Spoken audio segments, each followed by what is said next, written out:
Afternoon students, आज हम बात करने वाले हैं फिजिक्स का एक टॉपिक है स्केलर एंड वेक्टर क्वांटिटीज़, सदिश और अदिश राशियाँ। ठीक है, तो इसके बारे में हम बात करेंगे और फिर धीरे धीरे करके इस चैप्टर की और भी सारी जो टॉपिक्स है उनको हम कवर करेंगे। आज के वीडियो के लिए हम स्केलर वेक्टर क्वांटिटीज़, ठीक है, फिर वेक्टर में रिजोल्यूशन, ठीक है, उसका एंगल, फिर उसके बाद में हम मोशन एंड आपका जो रेस्ट है उसको भी थोड़ा सा डिस्कस करेंगे।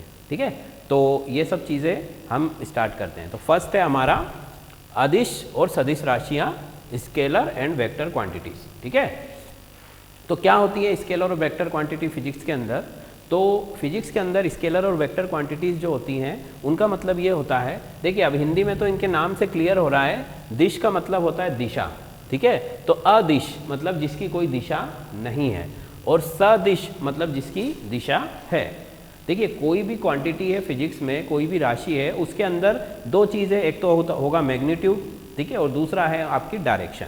तो ऐसा हो सकता है कि डायरेक्शन ना हो, ठीक है, और मैग्नीट्यूड हो तो वो स्केलर क्वांटिटी हो जाएगी। फिर अगर डायरेक्शन भी है और मैग्नीट्यूड भी है तो फिर वो क्या हो जाएगा, हमारा वेक्टर हो जाएगा। तो दैट मीन्स कि अगर हम बात करें स्केलर क्वांटिटी के बारे में तो स्केलर के लिए हम क्या लिख सकते हैं कि scalar it is a physical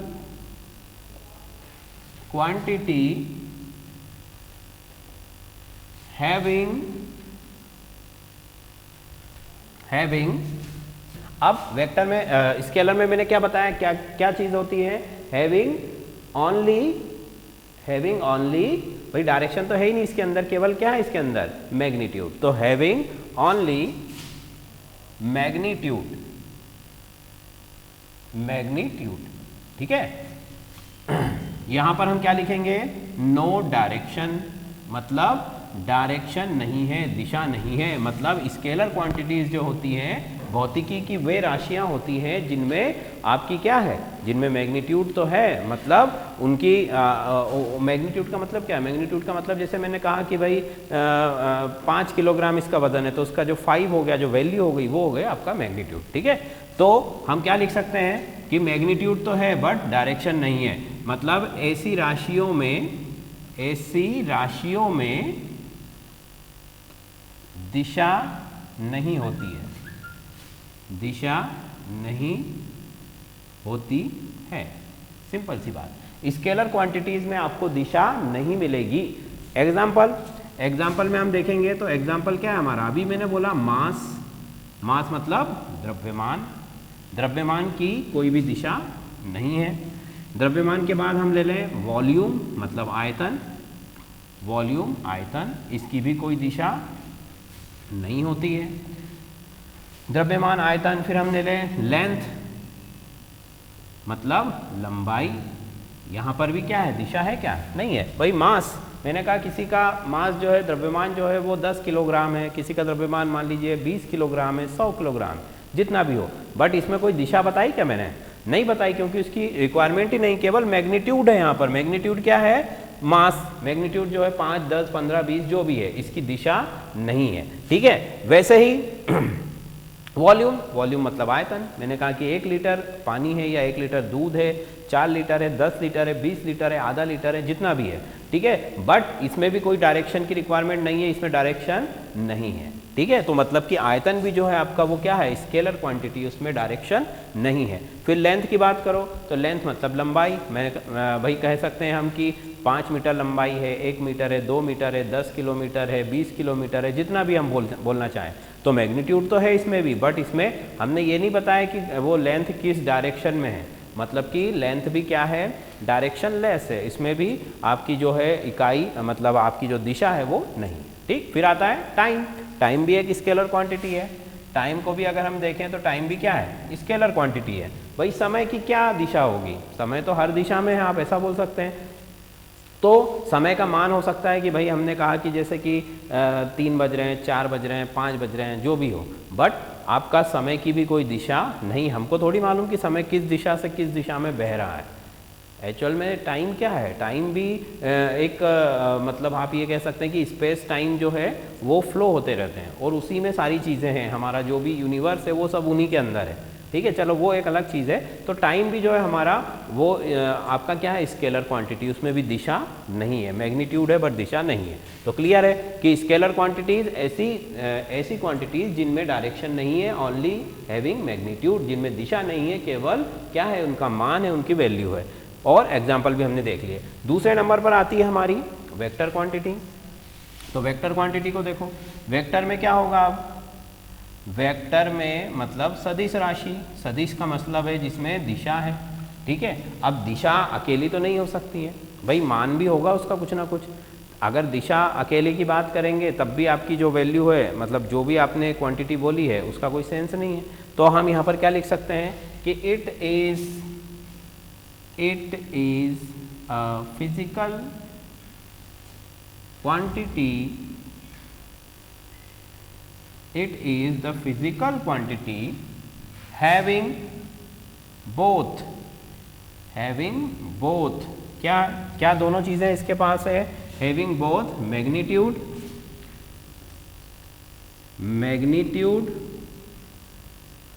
and direction। मतलब जो आपकी वेक्टर्स हैं, जो सदिश राशियां हैं, उनमें क्या है, मैग्नीट्यूड भी है, मतलब उनका मान भी है, और उनमें दिशा भी है। मतलब आपको मान तो बताना ही पड़ेगा पर साथ में दिशा भी बताना पड़ेगी कि वो किस दिशा में है, ठीक है। जैसे एग्जांपल, तो मैं यहाँ पर पहले हिंदी में भी लिख देता हूँ कि ऐसी राशियाँ जिनमें क्या है, ऐसी राशियाँ जिनमें द्रव्यमान, जिनमें मान लिख सकते हैं हम सिर्फ, जिनका मान और दिशा दोनों होती है, मान और दिशा दोनों है या होती है, ठीक। मान भी है, उनकी वैल्यू भी है और उनकी डायरेक्शन भी है। एग्जाम्पल देखिए, सबसे पहले इसका एग्जाम्पल हम ले सकते हैं फोर्स, मतलब बल। फोर्स के बाद आप देख लो तो एक्सेलरेशन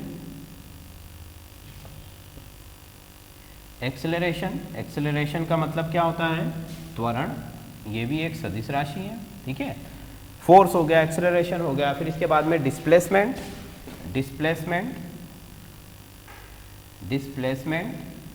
ये भी क्या है, ये भी एक सदिश राशि है। तो भाई बल क्या है, आपने कहा कि मैंने 10 न्यूटन का बल लगाया, तो आपको बल की दिशा भी बताना पड़ेगी किस दिशा में लगाया, ठीक है। जैसे मान लीजिए ये मैंने यहाँ पर एक छोटा सा डायग्राम बनाया कि ये एक ऑब्जेक्ट है, इसके ऊपर मैं फोर्स अप्लाई कर रहा हूँ, ये मैंने फोर्स अप्लाई किया, ये मान लीजिए 10 न्यूटन का फोर्स है, ठीक है। तो इसमें हमने डायरेक्शन शो करी है। हम ऐसे तो नहीं बता सकते कि इस ऑब्जेक्ट पर मैंने फोर्स लगाया 10 न्यूटन का, बिना डायरेक्शन के फोर्स का कोई सेंस नहीं है, ठीक है। तो इसलिए फोर्स जो है वो क्या है, वो वेक्टर है, वो सदिश राशि है, ठीक है। आपको उसकी वैल्यू के साथ उसकी दिशा भी बतानी पड़ेगी कि फोर्स किस दिशा में लग रहा है, ठीक है। फिर उसके बाद में एक्सेलरेशन भी सेम है। एक्सेलरेशन में भी आपकी जो डायरेक्शन है उसका इंपॉर्टेंट है। डिस्प्लेसमेंट में भी डायरेक्शन का इंपॉर्टेंट है कि भाई मैंने कहा कि यहाँ से वहाँ पर कोई चीज़ डिस्प्लेस हुई है, तो वो डायरेक्शन आपको शो करना पड़ेगी कि वो कौन सी डायरेक्शन में डिस्प्लेस हुई है, ठीक। फिर वेलोसिटी भी क्या है, वेलोसिटी भी एक वेक्टर है। वेलोसिटी मतलब वेग। तो वेग में भी क्या है, मैंने कहा कि भाई गाड़ी की स्पीड जो है वो 10 किलोमीटर पर आवर है, तो मैंने स्पीड बताया, मतलब यहाँ पर डायरेक्शन की ज़रूरत नहीं, क्योंकि स्पीड क्या है, स्पीड स्केलर है, स्पीड की डायरेक्शन नहीं है। वो केवल हम गाड़ी बंद भी खड़ी है हमारी, हम बोलेंगे कि हमारी गाड़ी की स्पीड जो है वो 60, मैक्सिमम स्पीड जो है वो 60 है, 70 है, 80 है, जो भी है, वॉटेवर। बट अगर आप उसकी वेलोसिटी बता रहे हैं तो वेलोसिटी बताने के लिए डायरेक्शन का बताना ज़रूरी है। आपने कहा कि वेलोसिटी 15 मीटर पर सेकेंड या 15 किलोमीटर पर आवर है, ठीक है। तो वहाँ पर आपको डायरेक्शन भी शो करना पड़ेगी कि वेलोसिटी किस डायरेक्शन में है, फाइन। तो सीधी सी बात है, जिसमें दिशा है वो वेक्टर है, जिसमें दिशा नहीं है वो स्केलर है, फाइन। चलिए फिर नेक्स्ट आता है हमारा कि टाइप्स ऑफ वेक्टर या रिप्रेजेंटेशन देख लेते हैं पहले कि आप किसी वेक्टर को रिप्रेजेंट कैसे करेंगे। देखो भाई, स्केलर क्वांटिटी जो है वो तो स्केलर है, इसलिए हम उसके बारे में ज़्यादा उसको पढ़ने की ज़रूरत नहीं है। हमारा जो टॉपिक रहेगा वो वेक्टर के ऊपर ही रहेगा आज। तो देखो वेक्टर में क्या किया हमने, representation of vector, representation of vector. तो कैसे वेक्टर को रिप्रेजेंट हम कैसे करते हैं, वेक्टर मान लीजिए वेलोसिटी की हम बात कर रहे हैं, तो वेलोसिटी को आप लिखोगे तो आप ऐसे नहीं लिख सकते v, ठीक है, ये this is not right. Right क्या होगा, जब इसके ऊपर हम एरो लगाएंगे, मतलब कि वेलोसिटी के ऊपर आपको एरो लगाना पड़ेगा तब जाकर के वो वेक्टर बनेगा, ठीक है। फिर हमने कहा फोर्स, तो फोर्स के ऊपर भी इस तरह से आप शो करोगे, या कोई क्वांटिटी नहीं भी है, हम ए लिखते हैं तो ए के ऊपर आपने इस तरह से एरो लगा के शो किया, तो एरो यहाँ पर सिर्फ डायरेक्शन ही नहीं बता रहा है, ये मैग्नीट्यूड और डायरेक्शन दोनों, मतलब वो वेक्टर कंप्लीट हो गया है, ठीक है। अगर आप इस तरह से लिखते हो कि भाई ये कोई एक क्वांटिटी है, इसको मैंने इस तरह मॉड बना के लिख दिया, तो ये केवल मैग्नीट्यूड शो कर रहा है, ठीक है, इट ओनली शो मैग्नीट्यूड। ये क्या बता रहा है, मैग्नीट्यूड। बट अगर मैंने इसको इस तरह से लिखा तो ये क्या बताएगा, ये मैग्नीट्यूड प्लस डायरेक्शन, फाइन, मतलब दिशा भी बताएगा और उसका मान भी बताएगा एरो लगाने से। तो किसी भी वेक्टर को हम कैसे शो करते हैं, एरो लगा के शो करते हैं, उसके ऊपर आपको एरो लगाना पड़ेगा, सिंपल सा रिप्रेजेंटेशन, फाइन। चलिए फिर नेक्स्ट इसमें आ जाएगा वेक्टर और रिप्रेजेंटेशन के बाद हम टाइप देख लेते हैं कि वेक्टर कितने टाइप के होते हैं। भाई सदिश राशियां जो है वो कई प्रकार की होती हैं, कितने प्रकार की होती हैं उसमें से कुछ हम देख लेते हैं। तो देखो पहला तो मैं हेडिंग डाल देता हूं, टाइप्स ऑफ वेक्टर, मतलब सदिशों के प्रकार, ये लिख देते हैं, सदिशों के प्रकार। अब क्या प्रकार होता है भाई, देखो पहला प्रकार होता है इसका इक्वल वेक्टर। इक्वल वेक्टर मतलब समान सदिश। क्या होते हैं भाई ये समान सदिश, देखो इक्वल का मतलब है समान। अब समान कैसे समान, ऐसे वेक्टर, अब यहाँ पर कंपैरिजन की हम बात कर रहे हैं, यहाँ पर किसी एक वेक्टर की बात नहीं कर रहे हैं, हम दो वेक्टर की बात करेंगे कि कोई भी दो ऐसे वेक्टर जिनमें क्या है, मैग्नीट्यूड प्लस डायरेक्शन दोनों सेम है। मैग्नीट्यूड प्लस डायरेक्शन दोनों क्या है, मतलब उनकी वैल्यू भी सेम है, उनका मान भी समान है और उनकी दिशा भी समान है। जैसे मैंने मान लिया एग्जांपल के लिए हम मान लेते हैं कि ये 10 न्यूटन का एक फोर्स इस डायरेक्शन में है, ठीक है, और 10 न्यूटन का दूसरा फोर्स भी इसी डायरेक्शन में है। 10 न्यूटन मतलब 10 न्यूटन के दो फोर्स है हमारे पास, दो क्वांटिटी है और वो दोनों की डायरेक्शन भी सेम है, मतलब दोनों का जो मैग्नीट्यूड है 10 वो भी सेम और दोनों की जो डायरेक्शन है वो भी सेम। तो ये दोनों कैसे हो जाएंगे, इक्वल वेक्टर। तो इक्वल वेक्टर में हम क्या लिख सकते हैं, यहां पर हम लिख सकते हैं कि both magnitude and direction, magnitude and direction will same, मतलब दिशा तथा मान दोनों समान, ठीक है, दिशा और मान दोनों कैसे हैं, समान होंगे, तो उनको हम कहेंगे इक्वल वेक्टर। अब वो ऐसे भी हो सकते हैं, देखो जैसे एक यहां बना दिया, यहाँ पर है बट डायरेक्शन तो दोनों की सेम ही है, ठीक है, ये 1 न्यूटन का, ये भी 1 न्यूटन का, या और भी दूसरा फोर्स के अलावा भी आप कोई क्वांटिटी लेकर उसको समझ सकते हैं। दूसरा होगा, दूसरा वेक्टर है हमारा अनइक्वल। अनइक्वल मतलब असमान, असमान सदिश, अनइक्वल वेक्टर असमान सदिश, ठीक है। अब क्या होता है भैया अनइक्वल वेक्टर असमान सदिश, इक्वल का जस्ट अपोजिट, मतलब जिसमें कि देखो अब समान होने के लिए तो सारी चीजें समान होना चाहिए, मतलब इक्वल होना चाहिए, मैग्नीट्यूड भी इक्वल होना चाहिए और डायरेक्शन भी। बट अगर आपको अनइक्वल करना है तो अनइक्वल में आप दोनों में से कोई भी एक चीज भी अगर अनइक्वल हो गई तो वो अनइक्वल हो जाएगा। उसके लिए जरूरी नहीं कि मैग्नीट्यूड भी अनइक्वल हो और आपका जो है डायरेक्शन भी अनइक्वल हो, ऐसा जरूरी नहीं है। तो दोनों में से कोई भी एक, जैसे मान लीजिए ये वही आपका 1 न्यूटन का फोर्स इस तरफ है और दूसरा फोर्स मैंने इस तरह से बना दिया, ये भी 1 न्यूटन का ही है बट इसकी डायरेक्शन कैसी है, डिफरेंट है। ये भी 1 न्यूटन, ये भी 1 न्यूटन, दोनों का मैग्नीट्यूड सेम है बट दोनों की डायरेक्शन अलग अलग है, ठीक है। या फिर हम ऐसा भी देख सकते हैं कि भाई ये फोर्स ये 1 न्यूटन, ठीक है, फिर इसके बाद में ये फोर्स ये 2 न्यूटन का है, बट देखो दोनों की डायरेक्शन सेम है बट मैग्नीट्यूड क्या है, दोनों का अलग अलग है। तो दोनों में से कोई एक चीज भी अगर अलग होगी तो वो कैसे हो जाएंगे, अनइक्वल, ठीक है। तो अनइक्वल वेक्टर में हम क्या लिख सकते हैं? अनइक्वल वेक्टर में लिख सकते हैं जिसमें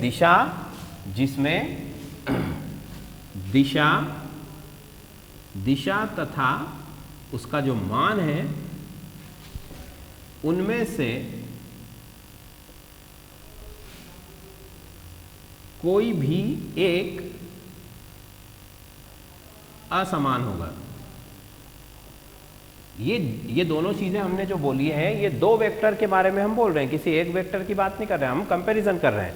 यहां पर भी दो वेक्टर थे जिनकी दोनों की दिशा, दोनों के मैग्नीट्यूड समान थे। यहां पर भी दो वेक्टर थे जिसमें दोनों की दिशा या मैग्नीट्यूड, दोनों में से कोई एक चीज क्या थी? डिफरेंट थी, और दोनों भी डिफरेंट हो सकते हैं। ठीक, चलिए फिर नेक्स्ट हमारा क्या है? थर्ड है पैरेलल। ठीक है, मतलब समांतर या समानांतर सदिश। पैरेलल वेक्टर मतलब समानांतर सदिश। समानांतर सदिश में क्या होगा? ऐसे सदिश जिनके मैग्नीट्यूड तो डिफरेंट है। अब यहां पर कंडीशन हमने डाल दी कि मैग्नीट्यूड डिफरेंट, बट दोनों की डायरेक्शन कैसी है? सेम है। ठीक है, मैग्नीट्यूड भले ही डिफरेंट हो, जैसे कि ये है 1 न्यूटन इसका, 2 न्यूटन इसका, तो ये क्या है? ये अनइक्वल तो है ही है, बट साथ में क्या है? ये पैरेलल वेक्टर भी है। दोनों की डायरेक्शन सेम होनी चाहिए, भले ही दोनों की मैग्नीट्यूड कुछ भी हो। ठीक है, तो हम क्या लिख सकते हैं? यहां पर हम लिख सकते हैं कि डायरेक्शन ऑफ बोथ वेक्टर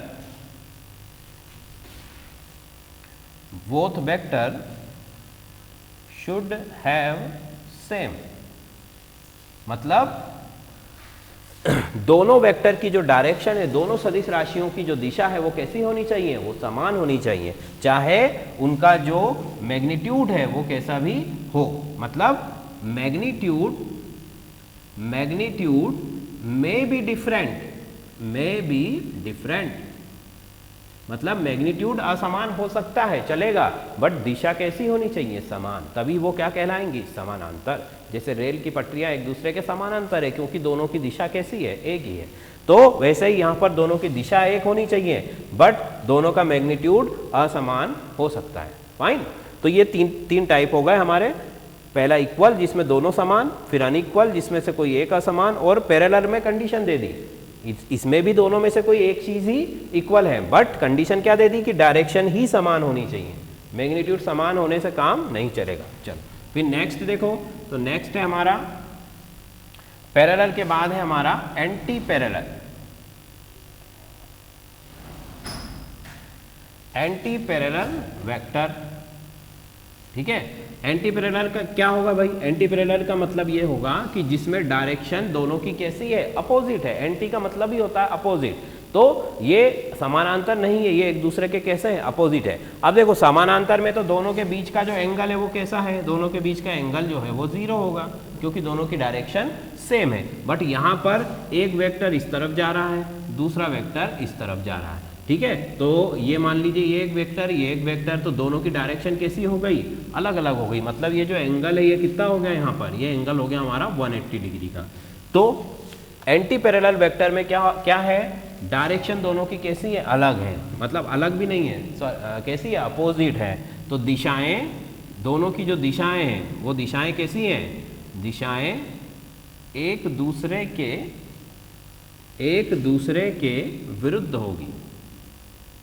ठीक है, विरुद्ध होगी, अपोजिट होगी, अपोजिट डायरेक्शन। ठीक है, ये हो गया एंटी पैरेलल, पैरेलल का जस्ट अपोजिट। फाइन, चलो फिर नेक्स्ट है हमारा, इसके बाद है कोलिनियर वेक्टर। कोलिनियर, ठीक है, कोलिनियर वेक्टर। कोलिनियर का मतलब क्या होता है? देखिए हमने लीनियर मतलब क्या होता है? लाइन में चलना।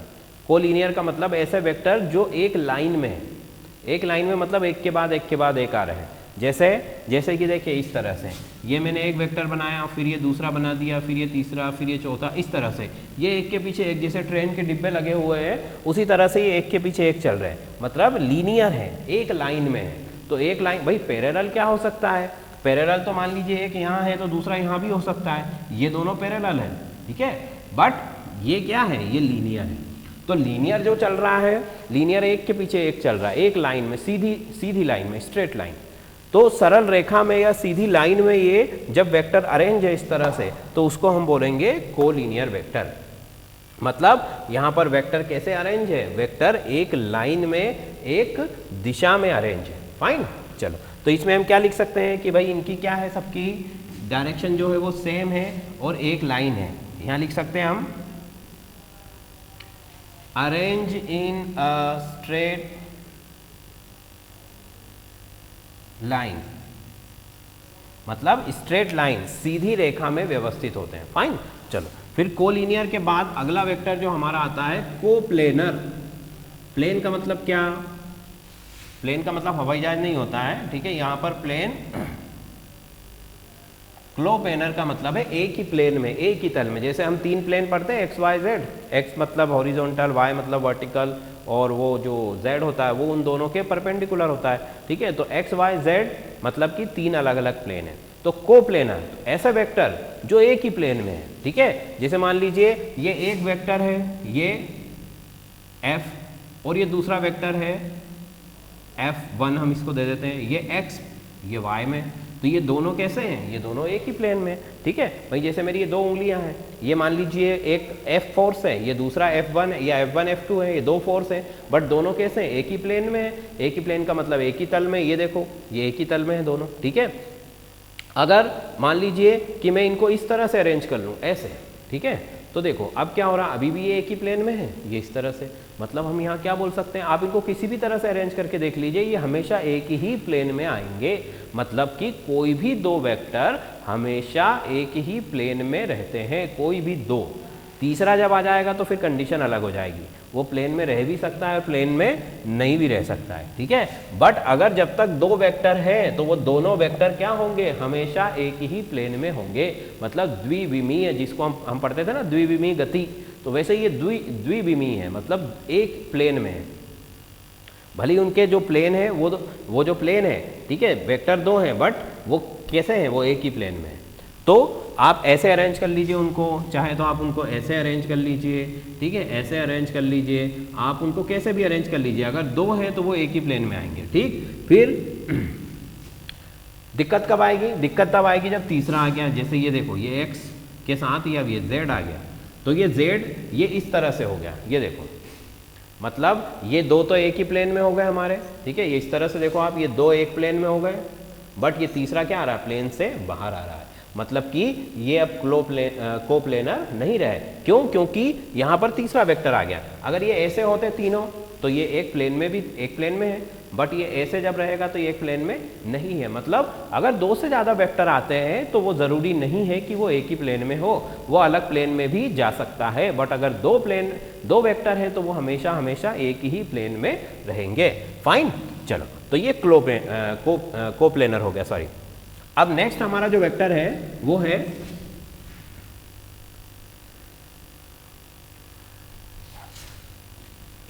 ठीक है, नेक्स्ट वेक्टर है हमारा यूनिट वेक्टर। यूनिट वेक्टर मतलब इकाई सदिश। इकाई सदिश, इकाई सदिश का मतलब क्या होगा, इकाई सदिश का मतलब है जिसकी वैल्यू हमेशा कैसी हो, 1 हो। भाई इकाई का मतलब, यूनिट का मतलब 1 है। अब वो 1 कुछ भी हो, 1 सेंटीमीटर हो, 1 मीटर हो, 1 किलोमीटर हो, वो जो भी हो, बट उसकी वैल्यू कैसी होनी चाहिए, 1 होनी चाहिए। मतलब कि इकाई सदिश जो है उसका मान हमेशा क्या होगा, 1 होगा, ठीक है। इकाई सदिश की हमेशा जो मान है, जो वैल्यू है वो 1 होगी। यूनिट वेक्टर जो है उसकी वैल्यू कैसी आएगी, हमेशा 1 आएगी, ठीक। फिर इसके बाद आता है हमारा जीरो वेक्टर। जीरो वेक्टर मतलब शून्य सदिश। शून्य सदिश का मतलब जिसका मैग्नीट्यूड कैसा हो, शून्य हो, वो शून्य सदिश हो गया। मतलब इसके अंदर क्या हो जाएगा, इन दिस हम क्या लिख सकते हैं,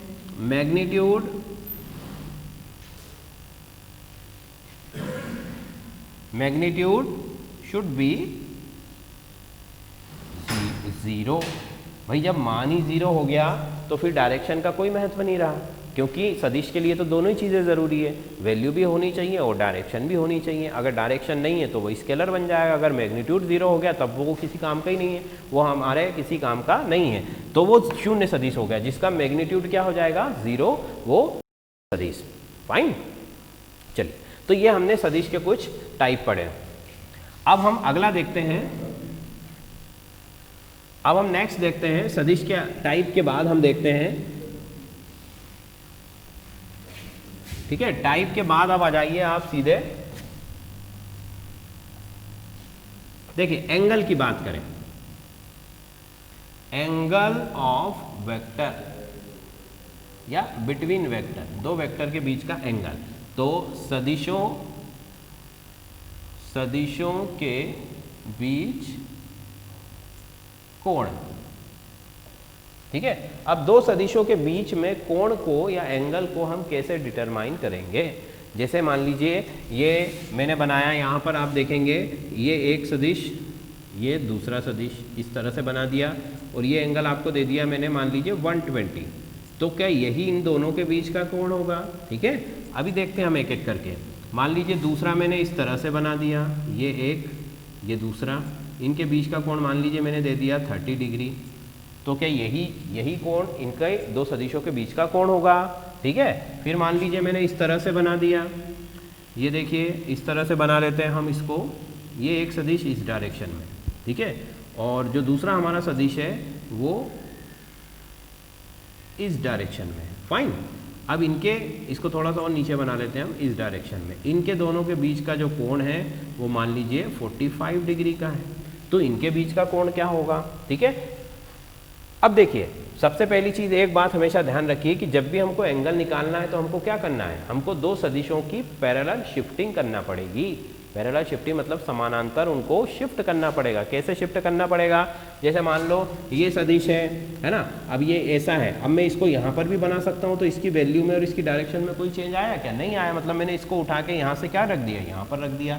इसको बोला जाता है पैरेलल शिफ्टिंग, मतलब कहने का मतलब उसकी डायरेक्शन चेंज नहीं होनी चाहिए, बस इतना आप समझ सकते हो कि डायरेक्शन चेंज नहीं होनी चाहिए। अब देखो फिर दूसरी बात हमको क्या ध्यान रखनी है कि टेल टू टेल, मतलब जो दो सदिश है उसकी भाई डायरेक्शन जब हम बता रहे हैं तो इस एंड को हम बोलते हैं उसकी टेल। ये कौन सा एंड है, ये टेल है, और ये क्या है, ये हेड है, ठीक है।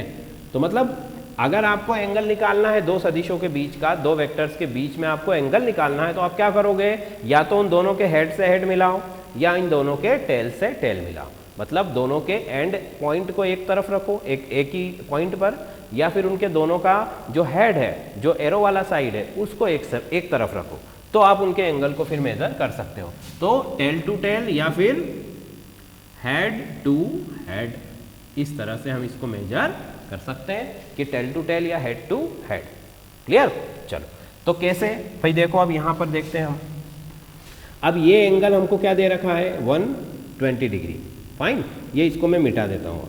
अब हमको क्या करना है कि इनके बीच का ओरिजिनल एंगल निकालना है, फाइंड आउट करना है। तो हम क्या करेंगे कि इस वाला जो वेक्टर है इसको आगे शिफ्ट कर देंगे। ये देखो, अगर इसकी डायरेक्शन में हम इसको आगे ले जाएं तो ये इस तरह से शिफ्ट हो जाएगा, ठीक है। अब इस तरह से शिफ्ट हो गया तो ये देखिए इस तरह से ये पूरी एक लाइन बन गई 180 डिग्री की।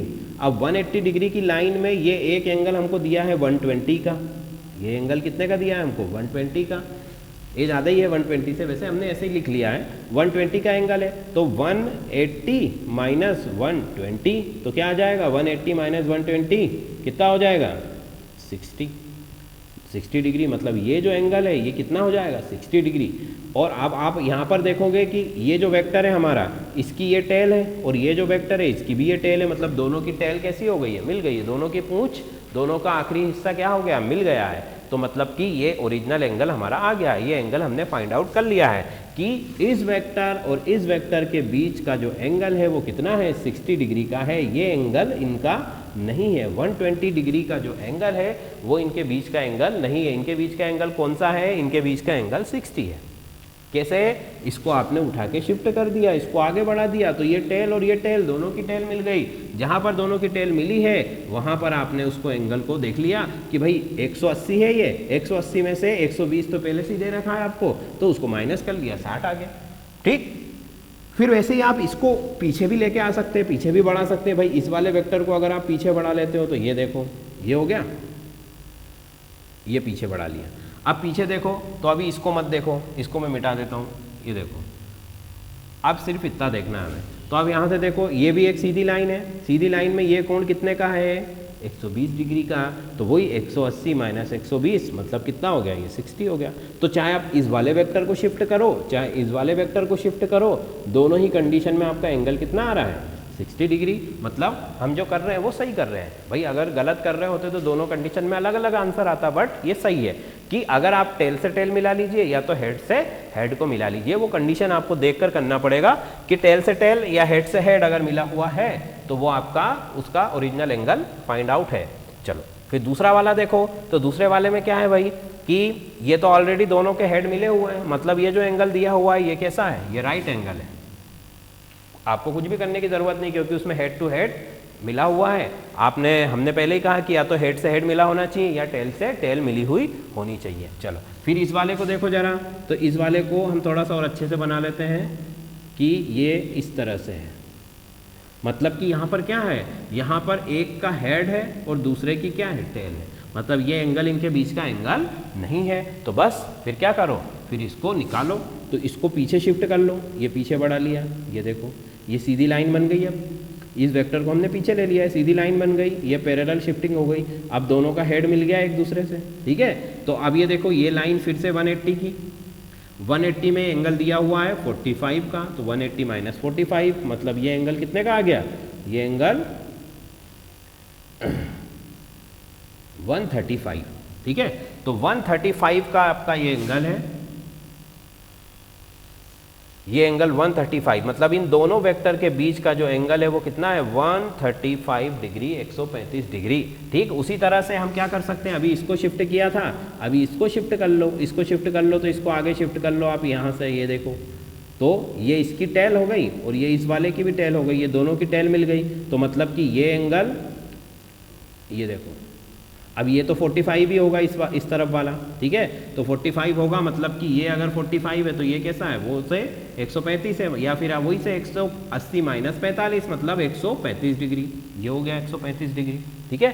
तो आप चाहे इसको शिफ्ट करो चाहे इसको शिफ्ट करो, बट ध्यान क्या रखना है कि या तो दोनों की टेल से टेल मिलनी चाहिए या दोनों के हेड से हेड मिलना चाहिए, तब हमारा आंसर जो है वो सही आ जाए। फाइन, चल। तो ये इस तरह से हम किसी भी वेक्टर के एंगल को फाइंड आउट कर सकते हैं, ठीक है। जो एंगल दिया हुआ है वो एंगल गलत है या सही है, उसको पहचानने का क्या तरीका है कि हमें उसमें देखना है सिर्फ कि टेल से टेल मिला हुआ है या हेड से हेड मिला हुआ है। फाइन, चल। अच्छा चलो एक दो एग्जांपल और देख लेते हैं हम इसके। मान लीजिए ये मैंने ये एक वेक्टर बनाया, ठीक है, और दूसरा वेक्टर मैंने ये इस तरह से बना दिया। इनका एंगल जो है वो हम मान लेते हैं 140 डिग्री का है। फाइन, तो अब देखो इसमें तो दोनों की टेल मिली हुई है, मतलब ये जो एंगल है वो कैसा है, ये राइट है। अगर मैं इसको इस तरह से बना देता, ये देखो इस तरह से बना देता, तो फिर हमको क्या करना पड़ता है, भाई इसका हेड है और इसका क्या है, टेल है। तो फिर इसको आगे बढ़ाओ, ये इसको आगे बढ़ा दिया, ठीक है। आगे बढ़ा तो क्या हुआ कि 180 में से 140 दिया हुआ है, तो 180 माइनस 140, ये 180 माइनस 140, तो कितना आ जाएगा, 40। फाइन, बस सिंपल सा है। चलो, तो ये एंगल की बात हमने कर ली। अब एंगल के बाद हम बात करते हैं वेक्टर में रिजोल्यूशन ऑफ वेक्टर। वेक्टर का रिजोल्यूशन कैसे होता है, ठीक है, उसकी भी बात कर लेते हैं। तो ये लिखते हैं रिजोल्यूशन ऑफ वेक्टर। क्या होता है रिजोल्यूशन का मतलब, रिजोल्यूशन का मतलब होता है तोड़ना या उसको विभक्त करना, उसको बांटना। तो किसी भी सदिश राशि को दो भागों में कैसे बांटा जाता है। अब दो भागों में बांटने की ज़रूरत क्या है, पहले तो ये बताओ, है ना। तो पहले उसकी ज़रूरत को देखो। मान लो कि ये कोई ऑब्जेक्ट है, ये मान लीजिए सबसे पहले तो प्लेन है हमारा, ये हॉरिजॉन्टल प्लेन है, मतलब सरफेस है हमारा, अर्थ वगैरह जो भी है, टेबल का सरफेस भी हो सकता है, उसके ऊपर एक ऑब्जेक्ट रखा हुआ है हमारा, ठीक है। ये ए ऑब्जेक्ट है, इसको आप खींच रहे हो, ये ऊपर की तरफ हम इसको खींच रहे हैं, मतलब इस तरफ उसको ले जाने की कोशिश कर रहे हैं। फाइन, तो अब देखो जब हम इसको इस तरफ लेकर के जाते हैं तो यहाँ पर क्या है, ये फोर्स, जिस फोर्स से हम इसको खींच रहे हैं, तो तो कोई भी ऑब्जेक्ट को जब आप इस तरह से खींचते हो मतलब कि आप उसमें वहाँ पर दो तरह की चीज़ें काम कर रही है। देखिए एक तो उसका वजन है जो उसको कहाँ पर लेकर जा रहा है, नीचे की तरफ लेकर जा रहा है, वो तो अलग ही फोर्स है। हम कौन कौन से फोर्स अप्लाई कर रहे हैं भाई, हम उसको सामने की तरफ खींच भी रहे हैं, ठीक है, मतलब हॉरिजॉन्टली, और साथ ही में उसको हल्का सा लिफ्ट भी कर रहे हैं, ठीक है। अगर मान लीजिए आप उसको डायरेक्ट सिर्फ इस तरह से खींचते हैं तो इस तरह से खींचने में क्या हो रहा है, आप उसको बिल्कुल भी लिफ्ट नहीं कर रहे हो, आप सिर्फ क्या कर रहे हो, उसको सामने की तरफ खींच रहे हो। जैसे मान लीजिए ये पेन है, इसको मैंने खींचा इस तरह से, तो इस तरह से मैंने उसको खींचा, तो ये सिर्फ हमने क्या किया, इसको आपने केवल जो हॉरिजॉन्टल जो आपका फोर्स है वही इस पर अप्लाई कर रहे हो, ठीक है। बट अगर मैं इसको इस तरह से खींचूंगा तो ये आगे से थोड़ा सा उठ जाएगा, मतलब हल्की सी लिफ्टिंग भी हो रही है। तो जहाँ पर फोर्स की डायरेक्शन अगर पैरेलल है किसके, सरफेस के, तब तो यहाँ पर आपको फोर्स को डिवाइड करने की ज़रूरत नहीं है, मतलब फोर्स डिवाइड होगा ही नहीं। क्यों नहीं होगा, क्योंकि वो एक ही डायरेक्शन में जा रहा है और वहाँ पर लिफ्टिंग बिल्कुल भी नहीं हो रही है। बट आप अगर देखिए इस तरह से अगर उसको खींचते हैं हम, किसी भी ऑब्जेक्ट को अगर इस तरह से आप खींचोगे तो ये यहाँ पर दो तरह की आपकी चीज़ें काम करने लगेगी अब, ठीक है। एक जो फैक्टर होता है वो वर्टिकल है और एक जो फैक्टर है वो कैसा है, हॉरिजॉन्टल है, मतलब एक्स के और वाई के, दो तरह की जो एक्सिस है उनमें आपका जो फोर्स है वो लग रहा है। आप उसको कैसे कर रहे हो, आप उसको सामने की तरफ भी खींच रहे हो हॉरिजॉन्टल भी, और आप उसको वर्टिकल भी उठा रहे हो, ठीक है। तो इन दोनों ही जो आपने इसके कंपोनेंट बनाए हैं वाई और एक्स, तो अगर आपका जो थीटा है वो इस तरफ है तो आप इसको क्या लिख दोगे, एफ कॉस थीटा, और ये वाला कौन सा हो जाएगा, एफ साइन थीटा। भाई जो वर्टिकल है वो साइन थीटा लेंगे, जो हॉरिजॉन्टल है उसके लिए हम क्या लेंगे, कॉस थीटा, है तो सबको पता है, ठीक है। बट अब कॉस कौन सा साइन कौन सा ये डिसाइड करने के लिए हम क्या करेंगे कि जो थीटा है, जिस तरफ थीटा है वही हमारा कॉस थीटा होगा, और जिस तरफ थीटा नहीं है वो क्या हो जाएगा, साइन थीटा हो जाएगा, फाइन। तो इस तरह से फोर्स को हम तोड़ते नहीं है, वो ऑटोमेटिक फोर्स क्या हो रहा है नेचर में, वो डिवाइड हो ही रहा है। जैसे अर्थ जो है सन के चारों तरफ घूम रही है, या अर्थ के ऑर्बिट में कोई ऑब्जेक्ट घूम रहा है, ठीक है। तो हमने कहा कि भाई ग्रेविटेशनल फोर्स की वजह से वो वहाँ पर है, तो ग्रेविटेशनल फोर्स अगर उस पर लग रहा है तो वो नीचे की तरफ क्यों नहीं गिर रहा है। भाई ये अर्थ है, इसका ग्रेविटेशनल फोर्स यहाँ पर इसके ऑर्बिट में कोई ऑब्जेक्ट घूम रहा है, तो अर्थ तो इसको खींच ही रही है नीचे, ठीक है। तो ये जो ऑब्जेक्ट है ये नीचे की तरफ गिर क्यों नहीं रहा है, क्यों नहीं गिर रहा है, क्योंकि वहां पर भी क्या हो रहा है कि देखो यहाँ पर भी अर्थ का जो फोर्स है हमारा, वो फोर्स दो पार्ट्स में डिवाइड हुआ, एक तो कॉस वाला और एक साइन वाला, sine theta cos theta, cos मतलब हॉरिजॉन्टल और साइन मतलब वर्टिकल। तो अर्थ ने हॉरिजॉन्टली जो कॉस वाला इसमें जो पार्ट है वो अब नहीं है, कि ऊपर कौन सा फोर्स लग रहा है, साइन थीटा, मतलब वर्टिकल फोर्स है। तो इसीलिए वो जो फोर्स है वो आधा हो गया है, ठीक है, मतलब सिर्फ वर्टिकली उसको अर्थ यहाँ पर केवल पकड़े हुए है, ट्रैप किए हुए हैं, वो उसमें फोर्स ग्रेविटेशनल फोर्स इतना नहीं है कि वो उसको क्या कर ले, नीचे की तरफ खींच के ले आए। तो मतलब यहाँ पर फोर्स डिवाइड है और यहाँ पर सिर्फ आधा ही फोर्स अर्थ लगा पा रही है। क्यों लगा पा रही है आधा फोर्स, पूरा क्यों नहीं लगा पा रही, क्योंकि बहुत दूर है वो उसके ऑर्बिट में जहाँ पहुँचा है। तो इसीलिए यहाँ पर हम कह सकते हैं कि जो फोर्स है हमारा वो कैसा हो गया है, फोर्स दो टुकड़ों में यहाँ पर टूटा, और टूटा जो आधा फोर्स है वही अर्थ लगा पा रही बस, इसीलिए वो ऑब्जेक्ट नीचे नहीं गिर रहा है। तो फोर्स या कोई भी जो वेक्टर है वो दो भागों में उसको हम कैसे तोड़ेंगे कि F एक तो हॉरिजॉन्टल पोर्शन और एक वर्टिकल पोर्शन। जहाँ पर थीटा दिया हुआ है वो हॉरिजॉन्टल पोर्शन है, और जहाँ पर थीटा नहीं है वो कौन सा पोर्शन हो जाएगा, वर्टिकल पोर्शन, फाइन। तो इस तरह से हम रिजोल्यूशन मतलब वेक्टर को हम तोड़ सकते हैं, ठीक है। इसको आप और भी देखो तो अच्छे से इसको बनाते हैं हम, ठीक है। आप इसको इस तरह से देखो, जैसे मान लीजिए कोई स्लोप है, जैसे कोई फिसल पट्टी वगैरह, उसके ऊपर कोई ऑब्जेक्ट रखा हुआ है, ये देखो, ठीक है। अब ऑब्जेक्ट इस तरह से रखा हुआ है तो उसका जो वजन है वो तो हमेशा कहाँ होगा, नीचे की तरफ ही होगा, ये mg, उसका वेट नीचे की तरफ। अब वो जा किस डायरेक्शन में रहा है, ठीक है, वो इस डायरेक्शन में जा रहा है, इस तरह से, ये देखो। तो एक तो ये हो गया, और इसी के परपेंडिकुलर दूसरा हो जाएगा, क्योंकि जो दोनों आपने उसके दो टुकड़े जो किए हैं फोर्स के, वो हमेशा कैसे होंगे, एक दूसरे के परपेंडिकुलर होंगे, एक दूसरे से 90 डिग्री का कोण पर होंगे। एक अगर इस डायरेक्शन में है तो दूसरा ऐसा होगा, अगर एक इस डायरेक्शन में है तो दूसरा कैसा हो जाएगा, इस ये जो एंगल है ये हमेशा कैसा होगा, 90 डिग्री का होगा, ठीक है। चलो, तो अब यहाँ पर देखो कि mg तो नीचे की तरफ लग रहा है, ठीक है। अब जो फ्रिक्शन का फोर्स है वो इसमें किस तरफ लग रहा है, वो इस तरफ लग रहा है, ये देखो, ये बनाया हमने फ्रिक्शन, जिसकी वजह से वो रुकने की कोशिश कर रहा है, और एक फोर्स किस तरफ लग रहा है, वो उसको नीचे फिसल रहा है वो नीचे की तरफ, ठीक है। तो यहाँ पर भी 2 फैक्टर हो गए हमारे। तो इसी तरह से आप किसी भी वेक्टर को 2 टुकड़ों में तोड़ सकते हैं। अगर जहाँ पर आपका थीटा एंगल दिया हुआ है वो आपका क्या हो जाएगा, कॉस वाला पोर्शन हो जाएगा। आप ये मत देखो कि वो हॉरिजॉन्टल ये है कि वर्टिकल है, जैसे अभी मैंने ऐसा बता दिया आपको, ठीक है। ये देखिए, ये फोर्स मैंने इस तरह से ले लिया, मान लो ये फोर्स है। अब बताओ, ये देखो, तो अब हॉरिजॉन्टली अगर देखें तो ये वाला पोर्शन साइन होना, कॉस होना चाहिए था, है ना। और वर्टिकल में तो ये आ रहा है, बट थीटा किस तरफ है, इस तरफ है, तो ये वाला पोर्शन कौन सा हो जाएगा, एफ कॉस थीटा, और ये वाला पोर्शन कौन सा हो जाएगा, एफ साइन थीटा। क्लियर। तो हमें डायग्राम के ऊपर नहीं जाना, हमें सिर्फ ये देखना है कि थीटा कहाँ पर है। थीटा जहाँ पर है वो कॉस हो जाएगा, और जो थीटा नहीं है वो साइन हो जाएगा। फाइन। चलो फिर हम देखते हैं कि एप्लीकेशन ऑफ रिजोल्यूशन। भाई वेक्टर को आपने 2 भागों में तोड़ तो लिया, पर इसको तोड़ने से फायदा क्या हुआ, आपको क्या पता चल रहा है, आप क्या साबित करना चाह रहे हैं उसको तोड़ के, ठीक है। भाई ये चीज़ जब हमको पता नहीं थी तब भी नेचर में ये सब चीज़ें होती थी।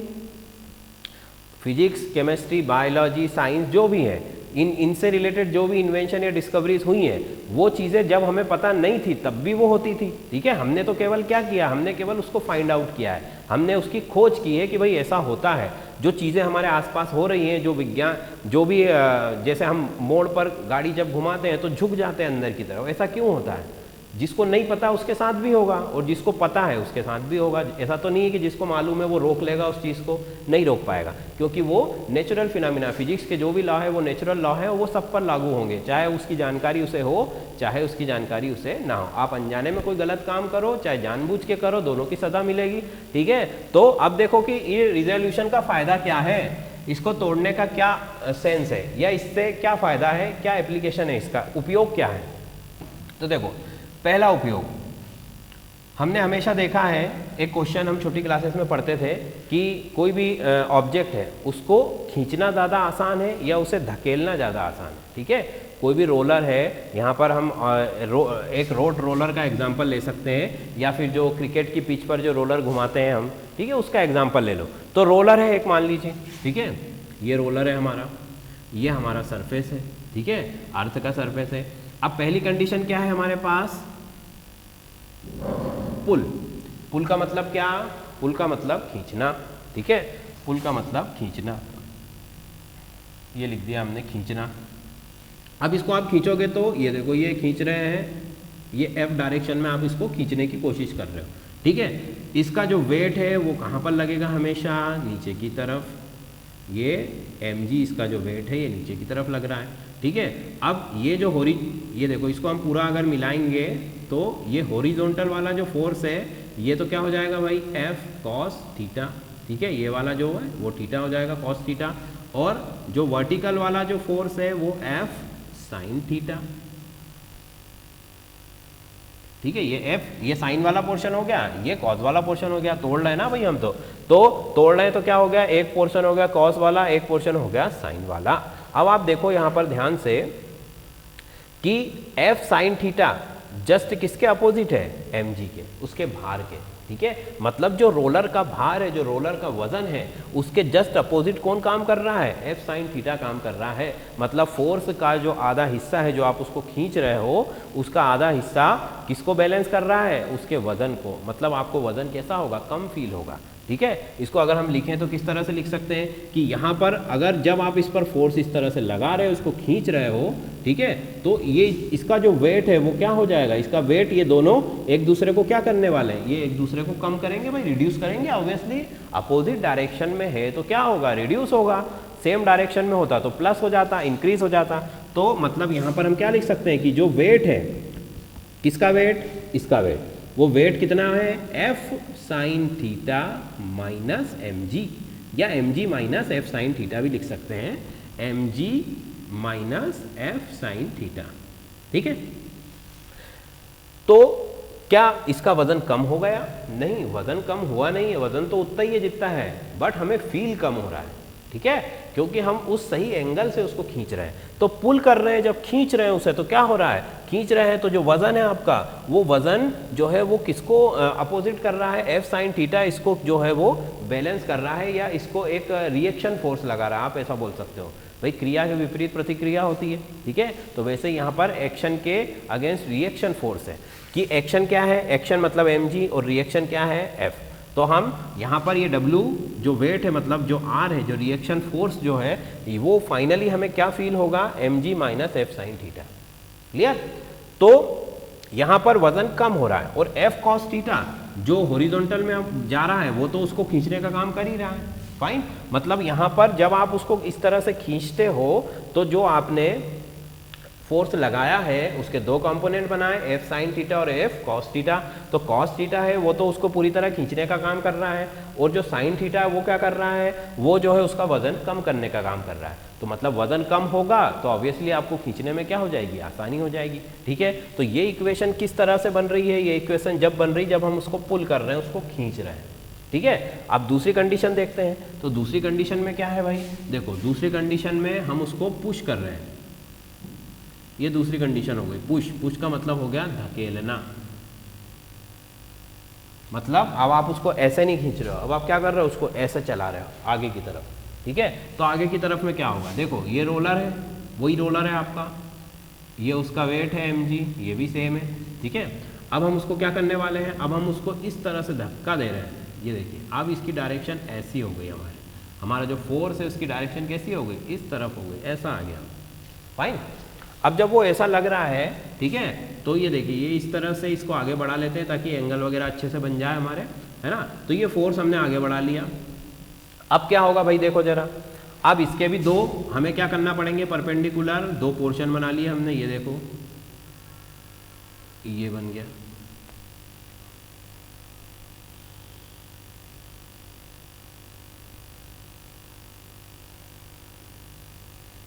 ठीक है। एक तो ये बन गया और एक तो मैं इसी में दिखा देता हूँ क्योंकि mg और ये दोनों साथ ही होंगे। ये देखो मतलब mg भी इसी डायरेक्शन में है और जो आपका f साइन थीटा है वो भी इसी डायरेक्शन में। ये तो हो गया आपका f कॉस थीटा और ये हो गया f साइन थीटा। मतलब जब आप उसको धकेल रहे हो, जब उसका भार और वो जो आप बल लगा रहे हो वो दोनों प्लस हो रहे हैं। यहाँ पर दोनों क्या हो रहे थे, यहाँ पर दोनों माइनस हो रहे थे। तो अब अगर आप जो वेट उसका फील करोगे वो क्या फील करोगे, ये फील करोगे आप mg plus f sine theta.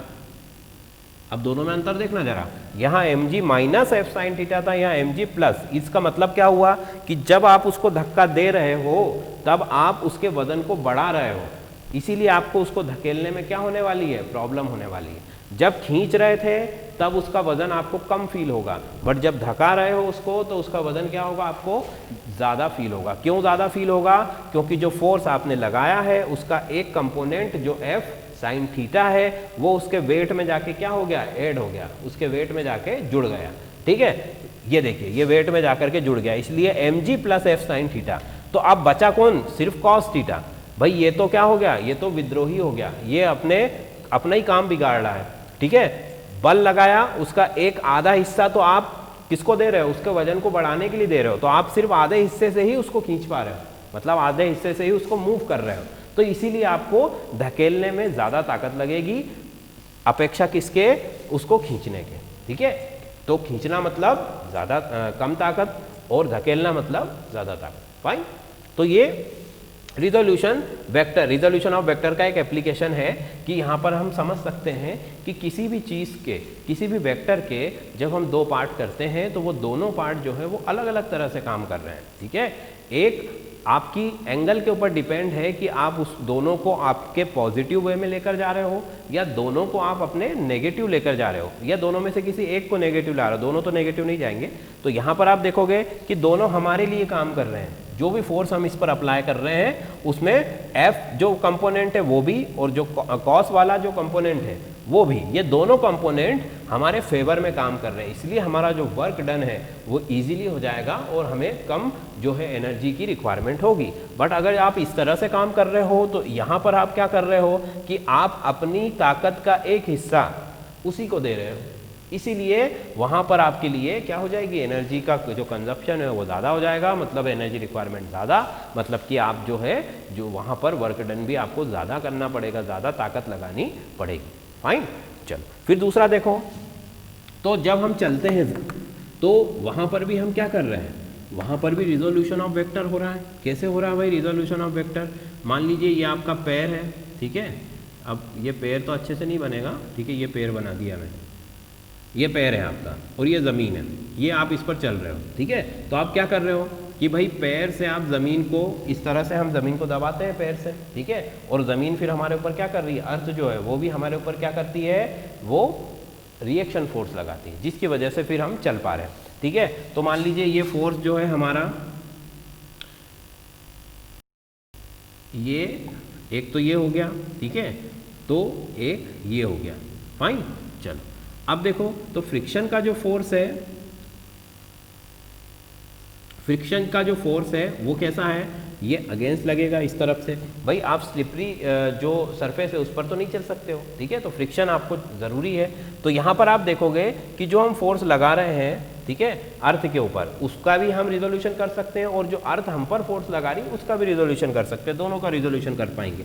तो कहने का मतलब ये है कि रिजोल्यूशन ऑफ वेक्टर में हम दैनिक जीवन में, डेली लाइफ में, हर तरह की चीज़ों में अगर आप ध्यान से देखोगे तो हर तरफ आपको उसी के एग्जाम्पल्स मिल जाएंगे, ठीक है। उसका सबसे अच्छा एग्जाम्पल रोलर वाला, और आप चल रहे हो ज़मीन पर, वो भी उसी का एक एग्जाम्पल है। आप अर्थ पर पुश करते हो, उसको धक्का देते हो, वो अर्थ आपको ऊपर की तरफ मूव करती है। वहाँ पर भी आपका जो वेक्टर है, फोर्स है, वो दो भाग में डिवाइड होता है, वही साइन और कॉस में। फाइन, चलो चलिए अब नेक्स्ट है हमारा मोशन। तो मोशन पर बात करते हैं, मोशन क्या होता है, ठीक है।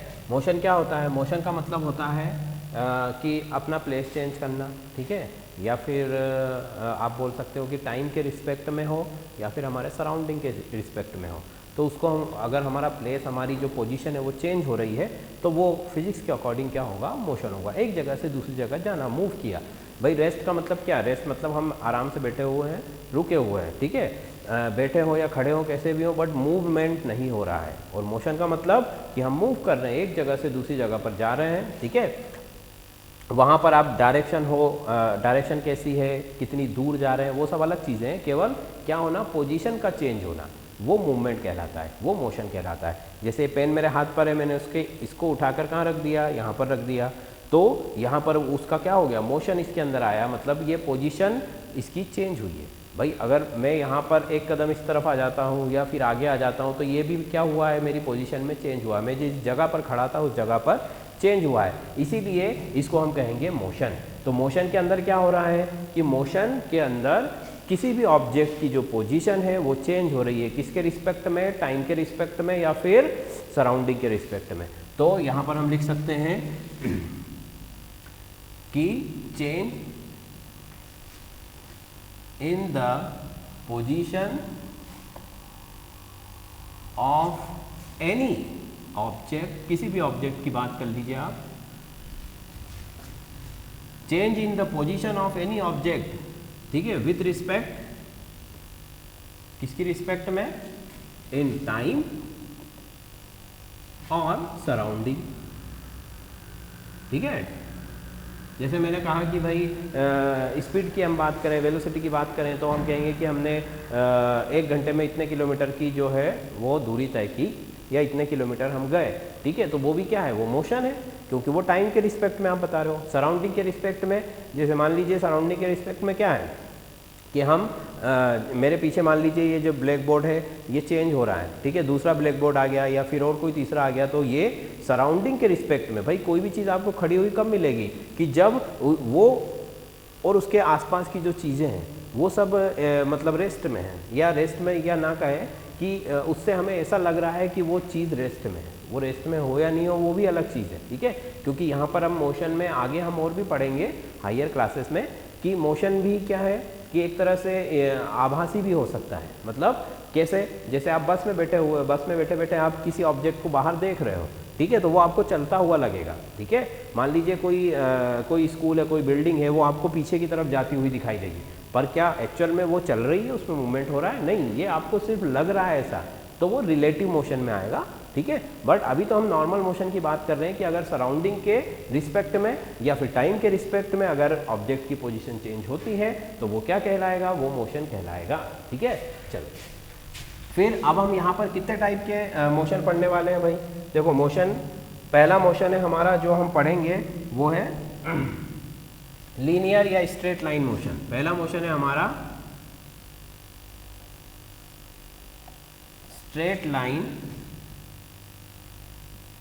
लाइन मोशन, सीधी सरल रेखा का, ठीक है। कैसे सीधी सरल रेखा कि कोई ऑब्जेक्ट की इनिशियल पोजीशन मान लीजिए ये है, ये इनिशियल पोजीशन है और वो उसने इतना मोशन किया और ये फाइनल पोजीशन पर आ गया, ठीक है।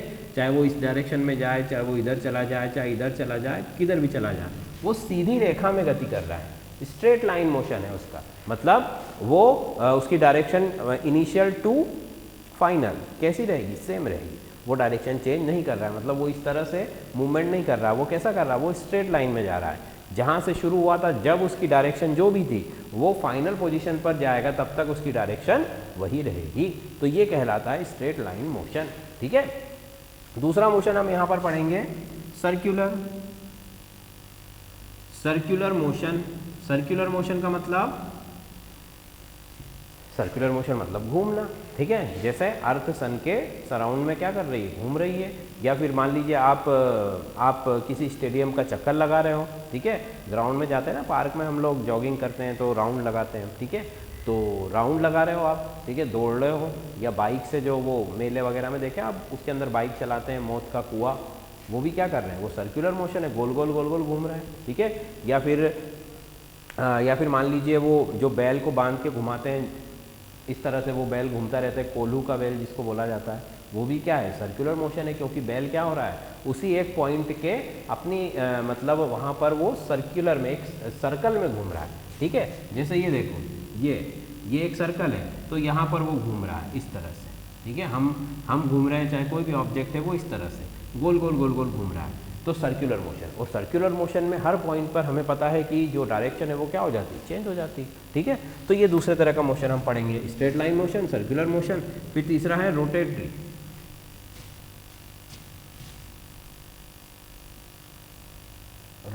मोशन,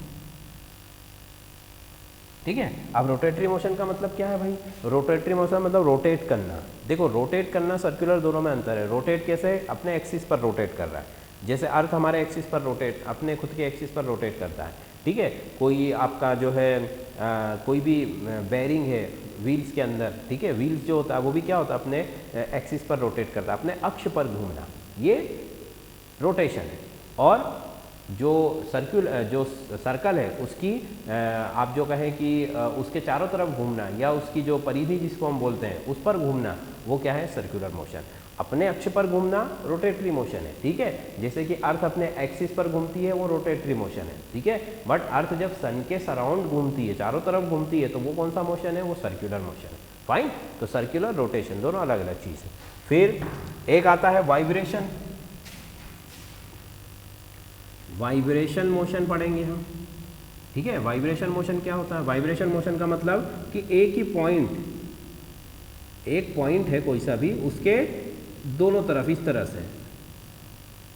तरह से उसी पॉइंट पर, मतलब पहले इधर जाता है, फिर वापस आ जाता है, फिर इधर जाता है, फिर वहीं आ जाता है, इस तरह से वाइब्रेशन हो रहा है, वाइब्रेटिंग, जैसे पार्टिकल वाइब्रेट होते हैं, ठीक है। या कंपन होता है किसी भी चीज़ में, जैसे कूलर चलता है तो उसका जो नीचे का जो मेटल की शीट होती है वो वाइब्रेट होती है, तो वाइब्रेट होके वो कहीं जाती तो नहीं है, वो क्या होती है, मान लीजिए उसकी इनिशियल पोजीशन ये है, तो वाइब्रेट होके थोड़ा ऊपर नीचे ऐसे वहीं के वहीं वो क्या होती रहती है, उसमें कंपन होते रहता है, वाइब्रेशन। तो ये भी एक तरह का क्या है, मोशन है। इसमें वो अपनी जो पोजीशन है वो चेंज कर रही है, ठीक है। वो डिस्प्लेस भले ही नहीं हो रही है, पर पोजीशन क्या हो रही है, उसकी चेंज हो रही है। तो इस तरह से वो वाइब्रेशन मोशन हो गया। फिर एक होता है कंबाइन मोशन। अब कंबाइन में जैसे अभी मैंने एग्जांपल दिया था कि अर्थ जो है वो क्या कर रही है, रोटेट हो रही है इस तरह से अपने एक्सिस पर, और साथ में क्या कर रही है, सर्कुलर मोशन भी कर रही है। तो ये कंबाइन मोशन हो गया, जिसमें सर्कुलर मोशन भी है और जिसमें रोटेटरी मोशन भी है, ठीक है। चलो, तो ये 3-4 तरह के हम मोशन इसमें पढ़ेंगे, ठीक। फिर इसके अलावा मोशन से रिलेटेड कुछ टर्म भी पढ़ेंगे हम। कैसे टर्म भाई, जैसे कि फोर्स, फोर्स का यूज़ हम मोशन, भाई फोर्स के बिना मोशन होगा क्या? नहीं होगा। तो फोर्स क्या होता है? फोर्स इक्वल टू ma, मतलब मास इंटू एक्सेलरेशन। तो फोर्स बल को पढ़ना बहुत ज़रूरी है मोशन वाले जो टॉपिक है उसके अंदर, ठीक। बल के बिना मोशन संभव नहीं है। दूसरा हम पढ़ेंगे, अब अगर आप बल लगाओगे और उसमें मोशन होगा तो ऑब्वियसली उसमें क्या होगा? डिस्प्लेसमेंट होगा। डिस्प्लेसमेंट, ठीक है। डिस्प्लेसमेंट को भी पढ़ना पड़ेगा, ये भी मोशन के अंदर ही आ जाएगा। फिर डिस्टेंस भी पढ़ना पड़ेगा, वेलोसिटी भी पढ़ना पड़ेगी, क्योंकि देखिए कोई भी ऑब्जेक्ट जब अपनी पोजीशन चेंज करेगा तो उसमें कई तरह की चीज़ें आपको पढ़ना पड़ेगी, ठीक है। जैसे मान लीजिए ये ऑब्जेक्ट है हमारा, ये इसने पोजीशन चेंज किया, ये ऑब्जेक्ट यहाँ था, यहाँ से वो यहाँ चला गया, ठीक है। तो ए से बी चला गया, तो अब ए से बी के बीच में क्या क्या चीज़ें हैं? देखो भाई, ये यहाँ से यहाँ तक की दूरी क्या होगी? डिस्टेंस, मतलब डिस्टेंस आपको पढ़ना पड़ेगी। फिर वो किस स्पीड से गया है तो वो वेलोसिटी या स्पीड आपको पढ़ना पड़ेगी। ये देखो, ये स्पीड पढ़ना पड़ेगी। फिर आपने फोर्स कितना लगाया था तो वो फोर्स भी पढ़ना पड़ेगा, ठीक है। एक्सेलरेशन क्या था? एक्सेलरेशन भी पढ़ना पड़ेगा। तो मोशन के अंदर सिर्फ मोशन ही नहीं है, उससे रिलेटेड बहुत सारी चीज़ें जो हमें पढ़नी पड़ेगी और एक एक करके हम सबको डिस्क्राइब करेंगे, ठीक है। तो मोशन, पहले मोशन के टाइप्स पढ़ेंगे हम, फिर मोशन के अंदर आने वाली जो भी उसके जो टर्म्स है वो सब पढ़ेंगे, ठीक है। बट ये सारी चीज़ें हम नेक्स्ट वीडियो में पढ़ेंगे।